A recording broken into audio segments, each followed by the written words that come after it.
नमस्कार। मैं अरुण के शर्मा, एनालिस्ट वन थॉट। आज बात करेंगे कर्नाटका भारतीय जनता पार्टी के उस एमएलसी के बारे में जिसने ये कहा था कि ये आईएएस महिला अधिकारी पाकिस्तान से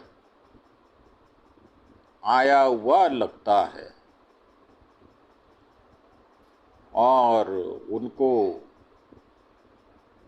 गिरफ्तारी से अंतरिम राहत भी मिल गई।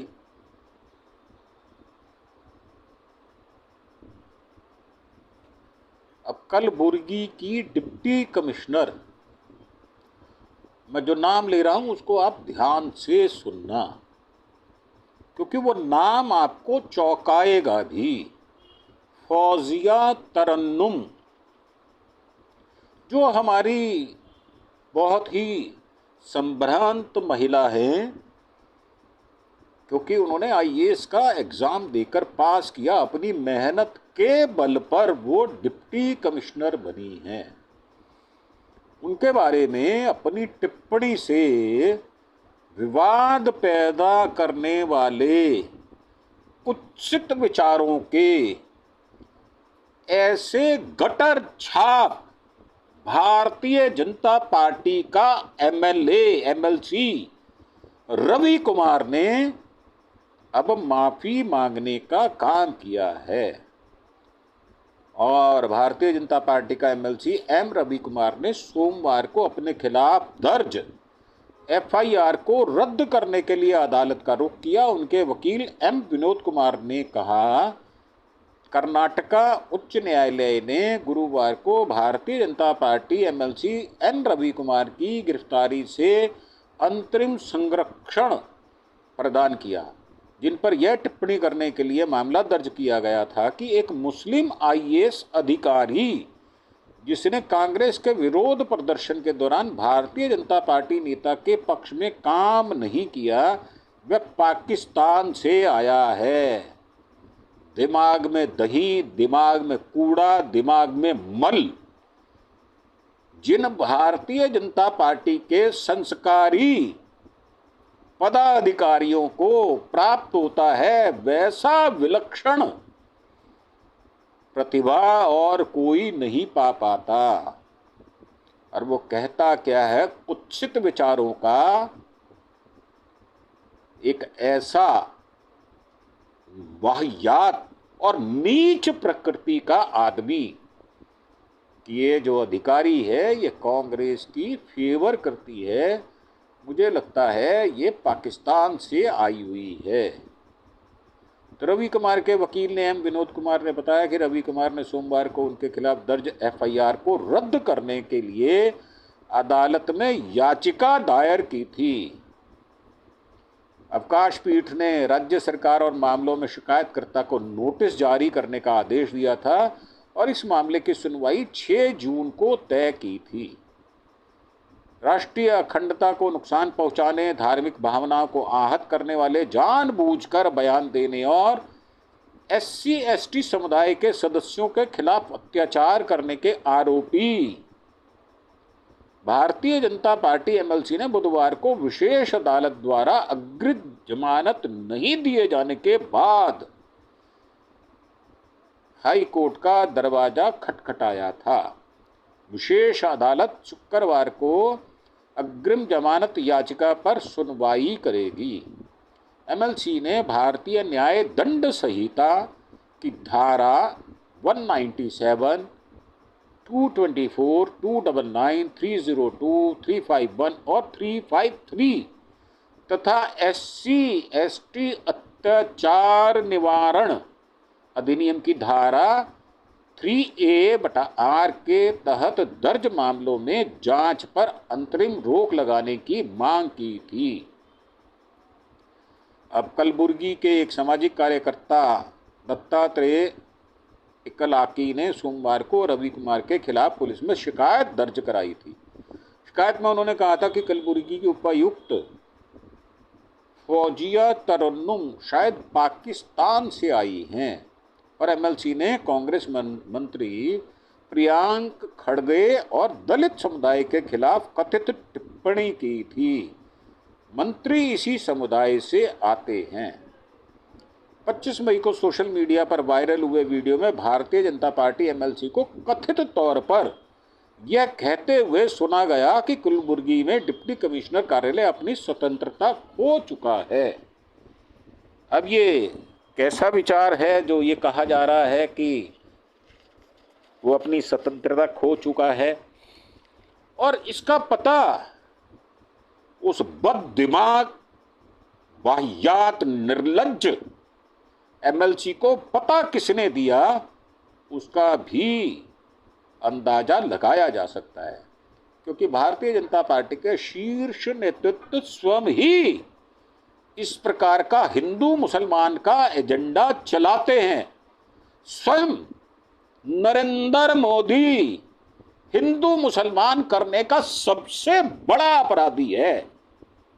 2002 में मुसलमानों का कत्लेआम करने वाला ये आदमी आज भी हिंदू मुसलमान की खाई को चौड़ा करने में लगा हुआ है, और यह बयान देता है कि जो ज्यादा बच्चे पैदा करेगा भारत की सारी संपदा उसको दे दी जाएगी, और अगर आपके पास 2 भैंस है तो 1 भैंस ले ली जाएगी, आपकी बेटी को उठा लिया जाएगा, और आपके घर में जो सोना रखा हुआ है वो ले जाएंगे अगर उनको सत्ता सौंप दी तो, और आपका मंगलसूत्र ले जाएंगे। कैसे कैसे कुत्सित विचार ये ओछा व्यक्ति रखता है जिसके मुंह में जुबान नहीं। ऐसा लगता है कि वे व्यक्ति सिर्फ जहर बांटने का काम करता है। पूरे देश को 80-20 में बांटने वाला ये निर्लज्ज आदमी, पूरे देश में सैकड़ों उदाहरण, हजारों उदाहरण मिल जाएंगे जब इसी की पार्टी के लोग इस प्रकार के गटर छाप बयान देते हैं।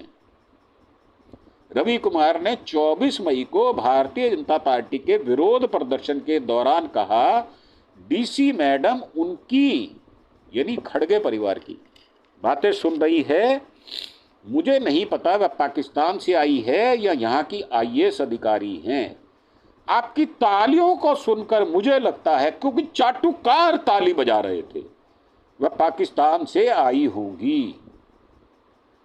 बेंगलुरु में निर्वाचित प्रतिनिधियों के लिए विशेष अदालत ने बुधवार को भारतीय जनता पार्टी एमएलसी की अंतरिम जमानत याचिका पर सुनवाई की, लेकिन फैसला सुनाया कोई भी आदेश पारित करने से पहले राज्य सरकार को भी सुना जाना चाहिए, क्योंकि एफआईआर में SC/ST अधिनियम के प्रावधानों का भी हवाला दिया गया है।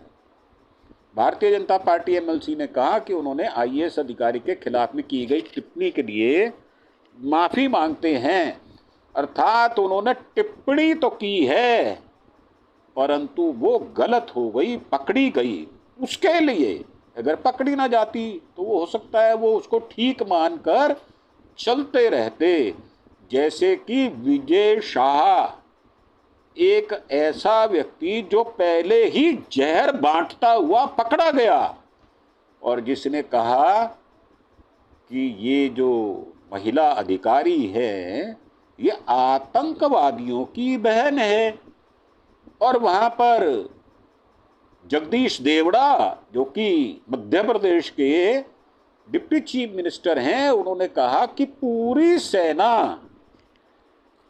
मोदी जी के चरणों में नतमस्तक है। इस प्रकार की बातें करने वाले ये गटर छाप लीडर अपने सबसे बड़े पदाधिकारी, सबसे बड़े नेता के चाटुकारिता में क्या क्या बकवास कर जाते हैं ये उनको पता नहीं लगता।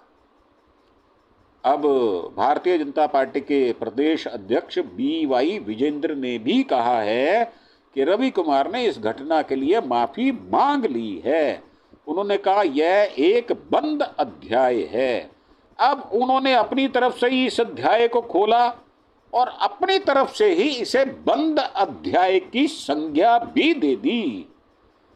तो मुझे लगता है कि जो इस प्रकार के अधिकारी या इस प्रकार के राज्य के बीजेपी के जो प्रेसिडेंट हैं, प्रदेश अध्यक्ष हैं, वो भी इसी प्रकार की भावनाएं रखते हैं और उनका अनुशासन इतना कड़ा नहीं है कि कोई भी आदमी श्वान की तरह लंबी जीभ लटकाए हुए बकवास करता रहे और बाद में वो माफियां मांगता रहे।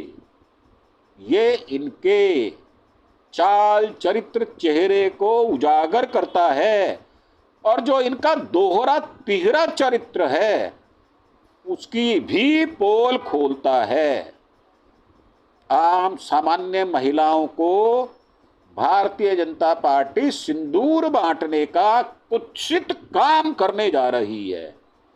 मुझे लगता है वो भी हमारे रिचुअल्स को तहस नहस करने वाला कृत्य कुकर्म होगा और इसका दंड उनको अवश्य मिलेगा। आपको ये प्रस्तुति कैसी लगती है आप हमें बताएं और इसमें किन विचारों का समावेश हो, ये विचार आपको कैसे लगते हैं और आप किन ऐसे विषयों को टच करना चाहते हैं या हम उन पर अपने एपिसोड बनाएं, उसके बारे में भी आप हमें बताएं नीचे कमेंट बॉक्स में जाकर। आपको ये एपिसोड अच्छा लगता हो, ये वीडियो अच्छा लगता हो तो इसे लाइक और शेयर भी करें और अपने दोस्तों के साथ आप इसको सब्सक्राइब भी अवश्य करें। हमारे चैनल अरुण के शर्मा एनालिस्ट वन थॉट को आपका एक सब्सक्रिप्शन हमारे लिए बहुत मायने रखता है। हम मेहनत से आपके लिए ये वीडियो बनाते हैं। अगर आपको अच्छा लगे तो एक सब्सक्राइब अवश्य करें, यह हमारी मेहनत का इनाम होगा। इसी के साथ आपसे आज्ञा चाहेंगे। इसी के साथ आपका धन्यवाद। Thank you. जय हिंद, जय भारत।